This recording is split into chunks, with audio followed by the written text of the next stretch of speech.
сәлеметсіздер ме балалар? Қазір бізде қазақ тілі сабағы. Сабақтың тақырыбы отбасы. Сабақтың мақсаты деректі және дерексіз зат есімдерді ажырата білу, оларды жазбаша және ауызша жұмыстарда қолдану. Ең алдымен деректі және дерексіз зат есім не екенін білейік. Зат есім мағынасына қарай екі түрге бөлінеді: деректі зат есім және дерексіз зат есім. Деректі зат есім нақтылы тануға көзбен көріп, қолмен ұстауға болатын зат атаулары. Конкретные имена существительные – название отдельных ощущаемых, видимых предметов. То есть те предметы, которые мы можем увидеть, потрогать. Мысалы, например, су, қалам, қол, шөп. Мы можем увидеть и потрогать руками воду, ручку, руку, траву. Дерексіз, абстрактное. Көзбе көрінбегенмен, адамның ойлауы нәтижесінде танылатын құбылыс, ұғым атаулары. Абстрактные имена – это отвлеченные понятия, то есть те названия предметов, которые мы не можем увидеть и потрогать, но мы можем представить, что же это такое. Мысалы, адамгершілік, человечность, намыс, честь, арман, мечта, ақыл, ум.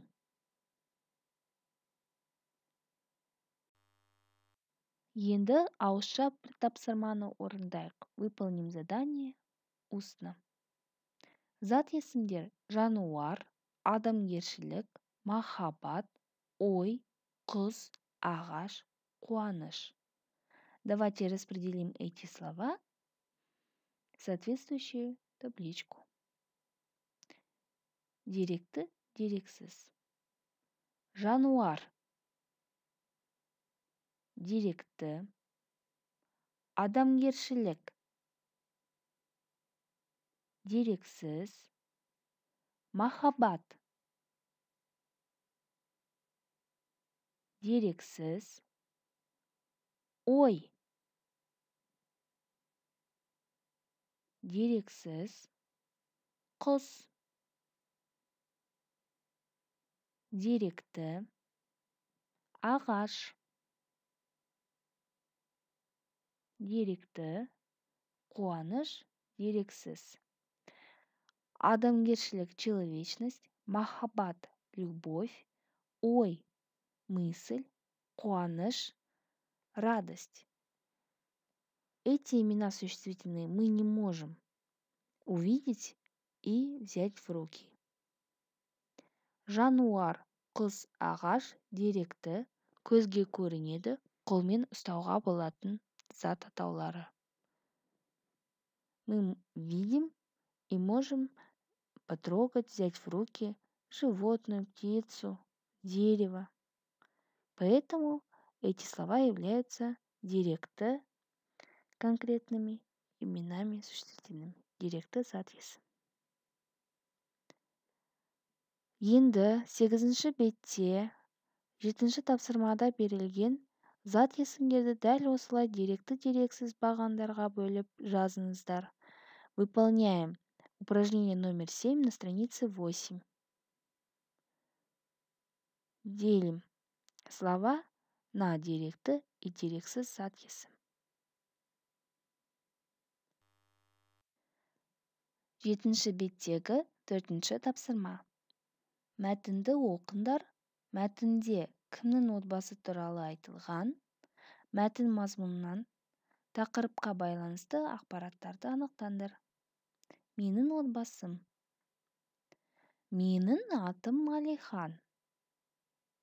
Мен 6-шы сыныпта оқимын.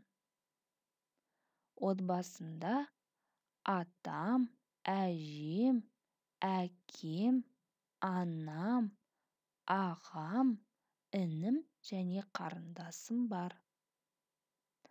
Атам мен әжем бұрын мұғалім болған. Олар көптеген шәкірт тәрбиелеген. Қазір екеуі де зейнеткер. Сонымен бірге нағашы ата-әжем де бар. Демалыс күндерді олардың үйіне қыдырып барамын.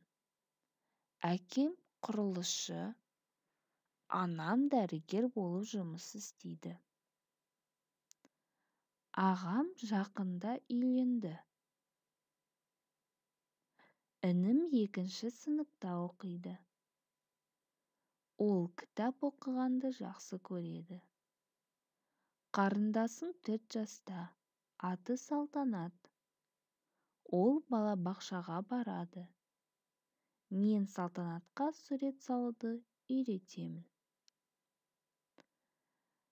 Балалар, мәтінде кім туралы айтылған?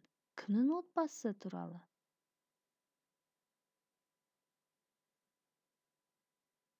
Дұрыс жауабы, мәтінде Алиханның отбасы туралы айтылған.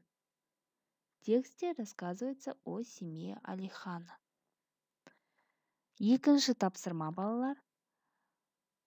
Өздеріңіз туралы шағын мәтін құрап жазыңыздар. Напишите о себе маленький текст.